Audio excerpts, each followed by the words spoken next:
Next up on WTV, a look at new programs in classrooms, a club on campus, and students playing video games. WTV's Daily Update starts now.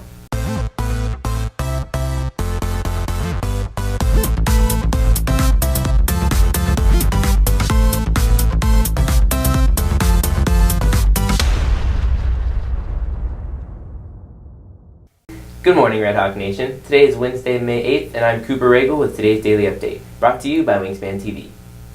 Teachers and students have been using Google Classroom since 2015. However, a new program is taking the classroom by storm. WTV's Kate Graham has the details.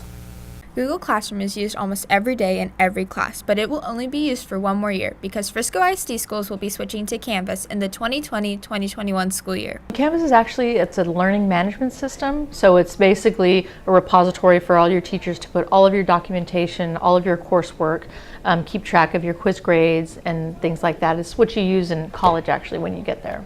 And the biggest difference between Canvas and Google Classroom is that Google Classroom is not an LMS, learning management system. If you notice, Canvas is really a big stream of things. So as your teacher posts something, it goes on the top. So it's kind of like a Facebook or a Twitter, something like that. There's a little bit of customizability as far as that's concerned, but Canvas is you can break things up into modules to units, so it's more robust and easier to use. One of the biggest reasons we're switching is for future readiness for you guys, especially because like I said, when you get to college, a lot of colleges use this. They used to use a program called Blackboard, and this is something that's been replaced that. It also allows for more individualized learning on your part and the teacher's ability to kind of scaffold and change lessons depending on your ability, put you in groups, assess where you're at the time, things like that. Reporting for WTV, I'm Kate Graham. A man on the moon, the assassination of President Kennedy. Elvis is still alive. These are just some of the things that some believe that others don't. And it's the stuff like this that makes the basis of a new club. WTV's Thomas Garofalo has the details. When there's not an obvious answer to something, people like to come up with alternate theories as to why something did or did not happen. That's the basis for the school's new conspiracy theory club. I knew the student who wanted to get us started, and she was kind of doing it as kind of a joke, and I thought it'd be fun to sit around and talk about some of these things that a lot of people actually do believe, and I don't think anyone in the club actually believes, but can sit around and talk about maybe why they believe it, and some of the other weird things that have come out on the internet. It's really more just an investigation kind of thing. We're looking at just all the different things that are out there, like flat earth ideas there's not just one flat earth idea, there's at least 4 or 5 different concepts of it. So just more of a fact-finding kind of thing. Everyone comes with their own little bits of research.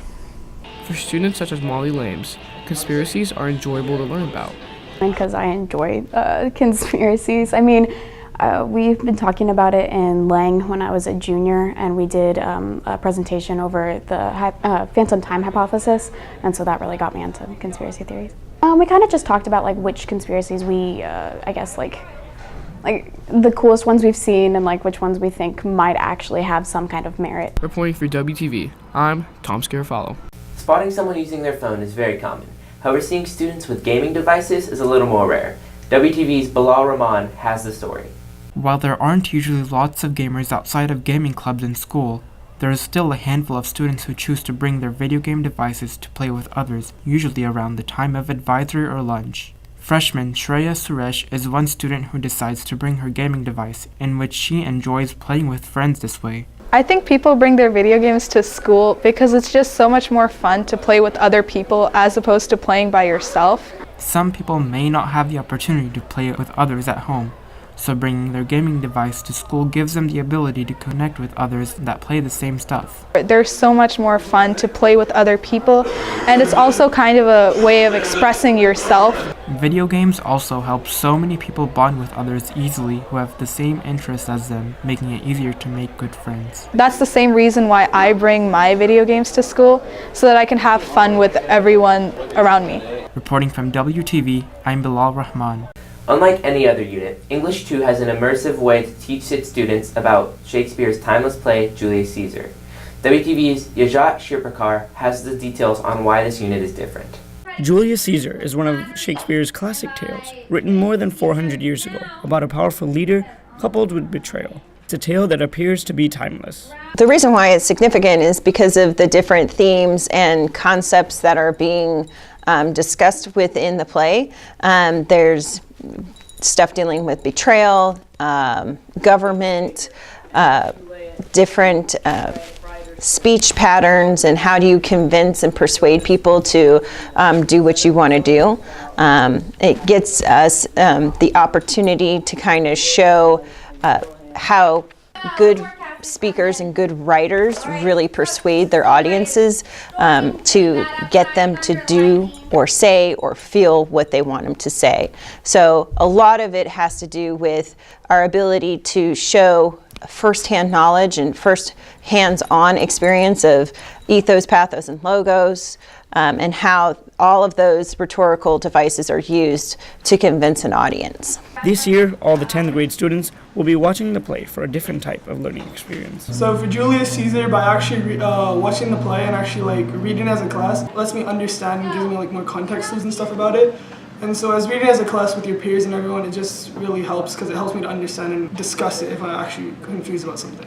Not only will the class be able to watch the entire play, they also get to become a part of it, which results in an immersive way of learning. Reader's theater is just when we assign roles of the characters in the play, and this makes learning more helpful and intuitive because we haven't done this in any other unit, and ever since we started the unit, it's been more fun and it's been more practical to my life, and it just makes my life easier because I like to read out loud and I comprehend better when I read out loud in class, and it just makes learning 10 times fun. Reporting for WTV, this is Yajat Shriprakar. If you're looking for more from Wingspan, you can follow us at Liberty Wingspan on Twitter, Instagram, and Facebook, or visit our award-winning website, libertywingspan.com. WTV's Wade Glover has today's announcements. The AP Chemistry and AP Spanish Literature and Culture exams are tomorrow morning. The German Language and Culture and Psychology exams are tomorrow afternoon. The Writers Guild is accepting submissions for their annual literary magazine. Email your poetry, short fiction, essays, or artwork to libertyhswritersguild@gmail.com to see your work in print. Submissions are due on May 11th. Yearbooks are coming soon and supplies are limited. Buy yours at balfour.com or visit room C147 for more information. Coach Schumo has to have other teachers check his ID to make sure he's not a student when he enters the teacher workroom.